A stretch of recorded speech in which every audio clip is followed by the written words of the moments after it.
All right, conversations do continue here on Morning at NTV, and now we step into our business update, looking to addressing taxes and resource mobilization. This is ahead of the general elections camp 2026. However, of course, money is already moving around, and that means that there's a lot that is in the economics of the day. However, as Uganda is aging towards our general elections, the conversation around taxation, domestic revenue mobilization, and the government's ability to actually fund essential public services has never been more urgent than today.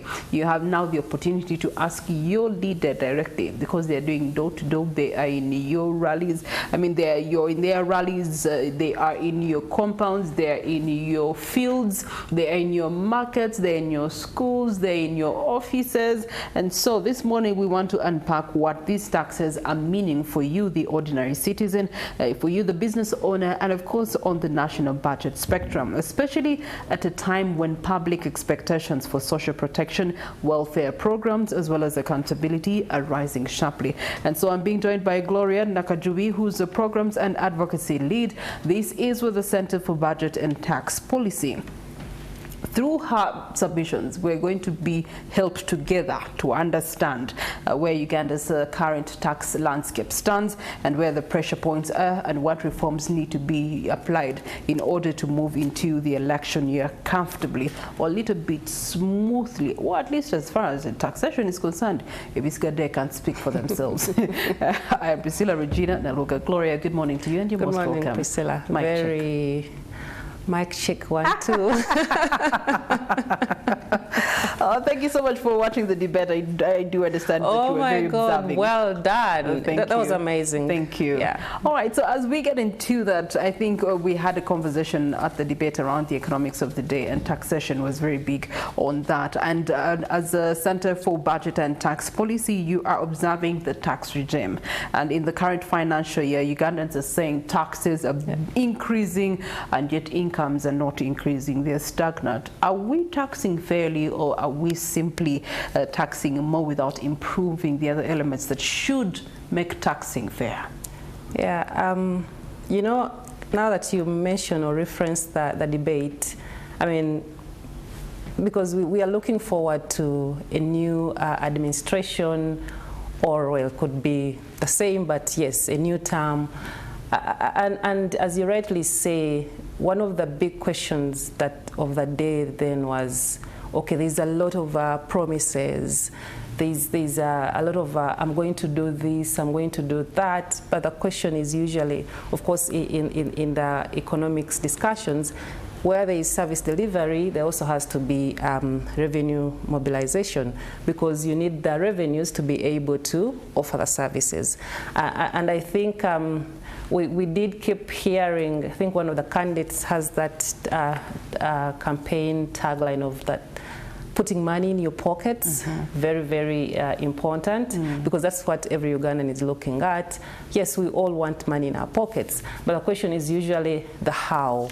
And that goes back to the taxes, but also goes back to the to resource mobilization, the how, the fatigue that comes with that. Yes, we do need taxes, we do need revenues as a country, and as you know that Uganda really, we do have our tax to GDP ratio is still among the lowest in the region at about 14% GDP.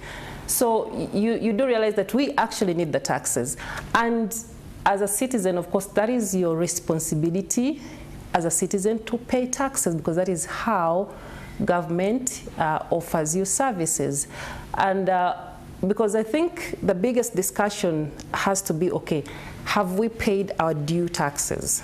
Yes, and when we've paid the taxes, then we can ask the second level question of what are those taxes doing, the accountability of the taxes, but also how are we getting the services that are due for the taxes that we are paying. And a lot of times, as we know, that the tax base, the people that are actually contributing to the tax revenues, there's just a very small proportion. And, well, of course, we do appreciate there's a number of interventions that government has come up with, Ministry of Finance, the Revenue Authority, that they have come up with to ensure that we actually increase our tax revenues. And, of course, the domestic revenue mobilization strategy, we have quite a number of indicators there. There are about 80 indicators that we keep assessing to see how we are performing, and those target both tax administration and tax policy. Okay. So the questions really, especially around this period, is when we look at Kampala, Greater Kampala Metropolitan, which contributes about 60% of our GDP. It is really, I mean, when you think about it, 60% just coming from Kampala, Wakiso, Mukono, Mpigi, like that's where... Metropolitan corridor. And so the question really is, what are we doing to ensure that this that is bringing in the biggest percentage of revenue to our GDP actually is facilitated? Between me and you, you know how many hours we spend on the road because of traffic jam. And the hotspots that you've mentioned really do suffer that, losing money and time at the same time. Yes. You imagine Kawempe is like one of the business hubs, the industry hubs we have. There's a lot of factories in Kawempe. Right. But you and me know getting into Kawempe at certain hours is just so impossible. Getting in, by the way, might be easier than getting out. So you start to look at all those things. When we are doing all these, during this campaign period, it becomes very, very important for us to start asking those questions. And again, you know, I think we need to get to a point as citizens where beyond candidates telling us what they are going to give us, can we start having our own manifestos as citizens? And now, for instance, like the business community, what are your asks? Yeah, if they come and tell you, okay, we're going to do roads, health facilities, yes, those are very, very important. But then what are those critical? Okay, generally, yes, we all need health facilities. But then what are those critical or priority areas for me as a business person, for example, who has to actually contribute to then the provision of those services? Yeah, because the money I pay is the one that is then broken down to facilitate the school, the hospital, the road.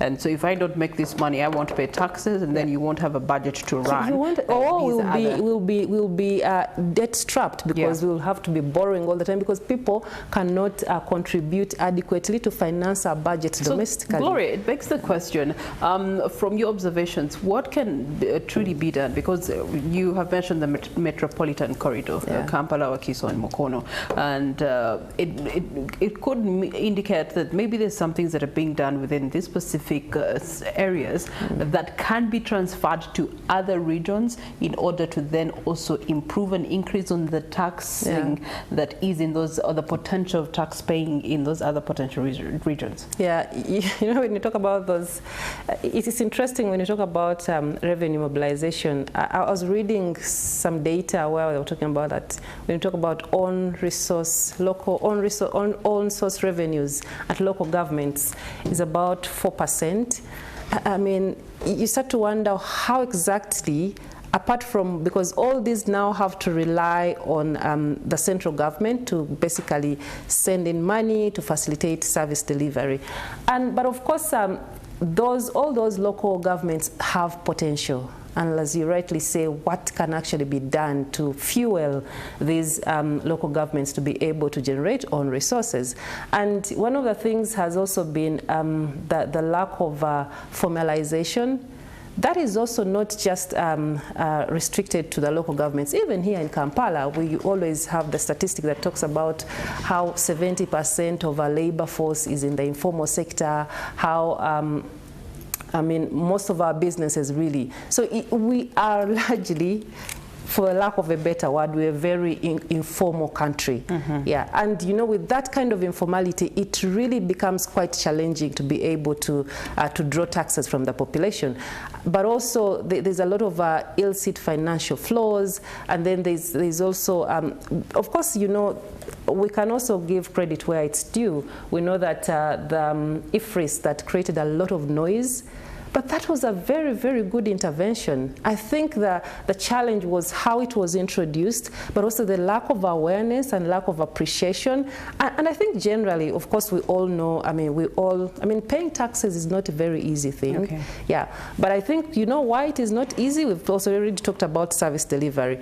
If I'm paying a tax and yet still have to dig deep in my pockets to be able to pay school fees, to be able to fund my health care, or maybe call for a car drive, a car wash to raise funds for a health emergency, why would I be motivated to pay taxes? Okay, now speaking of motivation, where do you come from originally? I come from Hoima. From Hoima. Yes. So imagine you have to drive to Hoima with your family. Yeah. Did you know that the driver gets more tired from that journey than everybody else? And you know, it is but you're all going to Hoima. It is supposed to be like at most 2.5 hours. Exactly. But you know, sometimes you stretch to 4 hours, Yeah. you stretch to, you can do 3 hours. But I mean... So using that analogy and talking about the taxpayer fatigue, we're talking about people who are drivers of the economy, but they are the most strained and fatigued from the, what is happening around.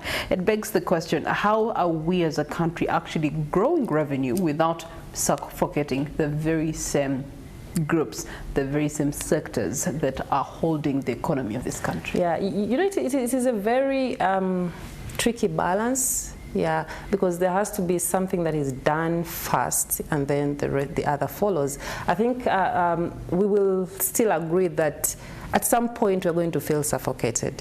Yeah, because we are being suffocated. You look at your money. We already, the gross and the net. You're like, I am losing over 1 million. But also that is because the number of people or the coverage, the people that are actually contributing to that basket are still few. So you and me who are registered in some way have to carry the burden of the rest of the population that is not covered. What are the limitations of government in increasing the tax base? And I think the key, the topmost, really, like I've indicated, is the informality. We are still an informal country. And I think that one of the biggest drives that government has been trying to do is to try and formalize business, especially downtown, and try and see that how can we locate these people, where are they? And that's why you see there are all these, and I still encourage Ugandans, please register. Let's have, and we're trying to understand. See, there's a mismatch, Gloria, because you're telling them to register, but the reason why they prefer to be informal, and I speak this because I interact with quite a number of them. There's a young man who's doing very well in business-wise in logistics, but they want to stay under the radar simply because they know that when they do make the payments or the formalization in some of their elements to their business, they know they're guaranteed they're not going to get anything worthy in return, so they would rather. I mean, exactly, that is, but I think as responsible citizens, I think now that comes down to us as responsible, because trust me, if you're not going to pay those taxes, the government will continue to say that we do not have money to spend, and you will still continue, you as an individual, still, even if you're doing well, you still have to pay that health bill. You still have to pay that very high education fees. So why don't we pay and then start demanding? And you know, if you actually do not feel the pinch of paying the tax, you cannot demand for accountability. True. But if you feel that pinch, then you'll start asking, where is my money? Because then you're following your money. But now, whose money are you following? Case in point, when there was flooding, courtesy of rains in Chukovo and downtown Kampala, there was supposed to be in tears. And you know, that's where we're saying, okay, formalizing businesses is very important. So now, where does government start to compensate? Who do we compensate, who don't we compensate? Because remember, actually, the compensation is also a tax burden. For whoever is paying taxes, then that compensation becomes a burden that you have to carry, because government will have to use your money to compensate those people. But who are we compensating and who are we not? What was their worth? Because they were not registered. So you see that there are all those, so you can say that you can stay under the radar when things are still okay, but when the clouds open, you will not be able really to hide. Gloria, how can government broaden the tax base without over-policing or driving people deeper underground? Case in point, that there's the National Savings Scheme that put some conditions at one point. X said, if you don't do this within this period of time, we're going to do this. Yeah, I think one don't respond to threats like that. Yeah, that's very true. But I think one of the things that Ugandans can actually be motivated to pay taxes is definitely service delivery. Can we see that there is an effort for government to actually offer us a service? But also, I think the other way around it is to be able to encourage, because this thing, like you said, it's encouraging, but also there is where it becomes an illegality. Yeah. So, but I think, can we encourage business people to formalize? Yeah, but also I know government has gone ahead to invest in economies, the PDM, how best, I think one of the, because at some point PDM was turned into a political program, but I think for all intents and purposes, can we look at it as actually a program that can then, when it boosts livelihoods, then these people are, one of the conditionalities should be for them to actually register, because if you're getting government money, can you register? So that when we know you're here, then we can be able to be taxed. Yeah, so you know you're putting money in the economy, but at the end of the day, there's returns on investment, because that is an investment we are making. So can we have returns? And those returns are in the form of taxes. Yeah. As we're heading into the 2026 elections, there's the big pledges that are being made by our politicians, left, right, and center, especially on the social services. And begs the question, as a country, are we mobilizing enough resources to realistically fund these commitments, especially on social protection? Yeah, you know, of course, we keep asking. In my other world, I'm very, very enthusiastic about social protection. And currently, we are asking that government should finance another cash transfer, that is to children with severe disabilities. We want government to start there. But again, we can also link it to our conversation and say that, you know, these are things that actually show goodwill. So if people see that, you know, government is investing in things like, let's say, supporting families that are struggling with children with disabilities, someone out there is going to be motivated to pay their taxes because they see where their tax is going. Yeah, you know, there are people that talk about, I will give an example of, we have one of these churches around here, I think Watoto. It does a lot of work in the community, supporting orphans. So the question is usually, why do they keep getting more money? Because people are seeing where their money is going. People are seeing that this money is being used to transform communities, so they will keep giving. And I think that should be the same principle underlying taxation. So we still think, yes, there is money, but also there is a lot of leakages. Yeah, so we know that actually government, there are a lot of trillions of money that we lose. What are the leakages that you would recommend they pay attention to if they're actually to improve on? Yes, we've how been... much is retained for actual social services? Yeah, we've been having leakages around tax exemptions.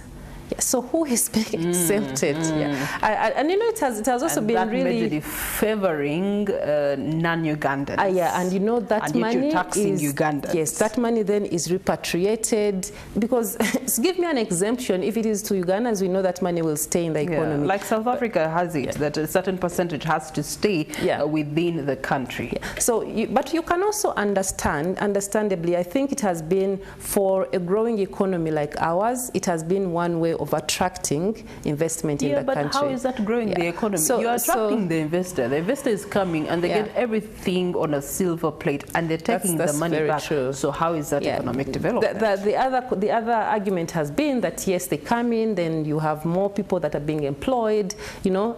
At 3,000 Ugandan shillings per day. Yes, and now that's where the second level discussion comes in. Yeah. Yes, we have employment, but what's the quality of employment that you're talking about? What is the quality of, yes, we have have the services. Of course, government will tell us that, yes, we are investing in social services, we're investing in education, we're investing in health. You can go to a hospital. There is a hospital almost at every, let's say, sub-county. But yes, the question is now, what quality of services are we getting at those different service points? You and I can have this conversation all day long, but my time does not permit me to do that.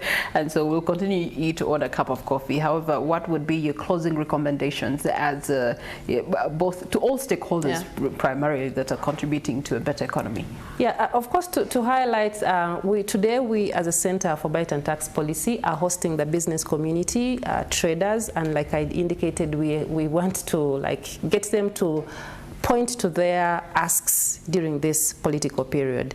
So I think for us, our key ask is that when we eventually put those together, can we actually see positive feedback from the different duty bearers, so that we can be able to empower, to facilitate this engine, these traders that actually run this economy, to be able to give us more money, to give us more fuel, for lack of a better word. All right, Gloria Nakajubi coming in from the Center of Budget and Tax Policy. Thank you so much for your submissions and your insights, and also thank you to everyone that has been part of this important conversation. It's true, as we're heading towards the 2026 general elections, fair taxation should be something you're asking your leader about. What will it look like through their lenses? Because their hand will either go up or stay down in the 12th Parliament regarding fair taxation, accountability, and sustainable financing, all remaining central to our nation's social and economic development. We take a short breather, one more conversation. Don't go away.